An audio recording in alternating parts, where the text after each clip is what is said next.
If you are sitting in the United States or Europe right now, you've probably never used a Chinese app. But the reality is, if you want to know how the internet will develop, China, the land once known for its cheap rip-offs, has actually become a guide to the future. So for Google, you had Baidu. For YouTube, you had Youku. For Twitter, you had Sina Weibo, and the list goes on and on. It's almost as if the Chinese internet is a lagoon as an aside to the greater ocean of the internet. And in that lagoon, there are these swamp monster apps that bear some resemblance to the creatures in the ocean, but are mutated in some ways because they evolved in a different kind of environment. But things have started to shift in the sense that before, no one outside of the lagoon really cared about the swamp monsters.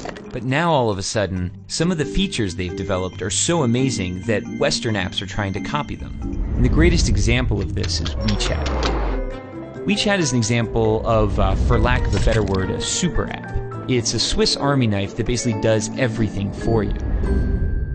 It's your WhatsApp, Facebook, Skype, and Uber. It's your Amazon, Instagram, Venmo, and Tinder. But it's other things we don't even have apps for.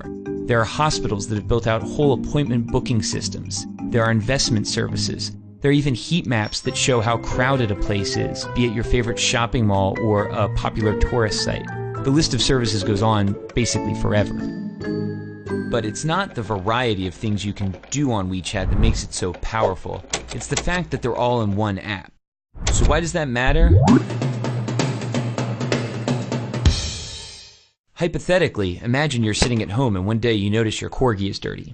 You open WeChat, hit a few buttons, and a few hours later a man shows up at your door with some shampoo and a big vacuum. Your dog gets cleaned and he looks great. You take a photo, you share it with your friends, and tag the dog cleaning business. You haven't left the app. Your friend who likes Hello Kitty and works a boring office job is slacking off at work and looking at WeChat. She sees the photo of your clean corgi. She decides she wants her poodle cleaned. She clicks the tag on your photo and orders the same service. Within seconds, the man with the big vacuum is on his way to her house. She pays him, and he's happy because he got paid instantly on WeChat. She starts chatting with you to thank you. Neither of you have left the app. While chatting, she tells you about a new hip noodle joint. She says, you have to come. It's a schlep, but you accept. She orders food while still at her desk. You order a taxi. She pays for the food. On the way to her house, the man with the big vacuum invests the money he earned from both of you into a wealth management product that's probably a little too risky. Neither of you nor the man with the big vacuum have left the app. Both of you arrive and the app tells the kitchen you're there. Your WeChat profile photo pops up on the wall. It's an old photo from the year you had that weird part in your hair. Of course she makes a comment. Your food is served. You notice your meat is a bit overcooked, so you snap a photo and post a disparaging restaurant review. You're already on your phone and you remember you still owe your friend money because she paid. You transfer her money. Neither of you, the man with the big vacuum, nor the restaurant have left the app. At the restaurant there are no menus, there are no waiters, there is no cashier. There is only WeChat. By rolling so many functions into one single app, it's altered the concept of virality.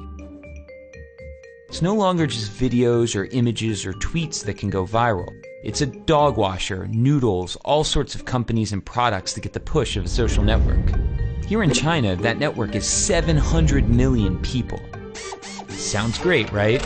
Well, it is, but using a single app to find a date, schedule an oil change, or notarize a document also enables WeChat to collect a staggering volume of personal data.